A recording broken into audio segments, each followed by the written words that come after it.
કચ્છના ભુજથી મહત્વના સમાચાર પ્રાપ્ત થઈ રહ્યા છે। ભુજના ધાણેટીમાં એક દુર્ઘટના બનવા પામી છે। ધાણેટીમાં કંપનીમાં દુર્ઘટનામાં 3 લોકોના મોત થયા છે। મશીનમાં આવી જતા પિતા, માતા અને પુત્રનું મોત થયું છે। 10 વર્ષીય બાળકને બચાવવા જતા અને પિતા અને માતાનું મોત થયું છે। શ્રી હરિ મિનરલ્સ ખાતે આ દુર્ઘટના બનવા પામી છે। ભુજના ધાણેટીની આ ઘટના કે જ્યાં 3 લોકોના મોત થયા છે। મશીનમાં આવી જતા પિતા, માતા અને પુત્રનું મોત થયું છે। 10 વર્ષીય બાળકને બચાવવા જતા પિતા અને માતાનું પણ મોત થયું છે। શ્રી હરિ મિનરલ્સ ખાતે આ દુર્ઘટના બનવા પામી છે। તો એકાએક એક પરિવારના 3 લોકોના મૃત્યુથી સમગ્ર પરિવારજનોમાં અત્યારે શોકની લાગણી છે। મશીનમાં આવી જતા પિતા, માતા અને પુત્રનું મોત થયું છે। 10 વર્ષીય બાળકને બચાવવા જતા અને પિતા અને માતાનું મોત થયું છે।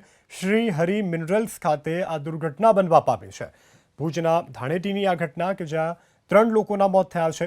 મશીનમાં આવી જતા પિતા, માતા અને પુત્રનું મોત થયું છે।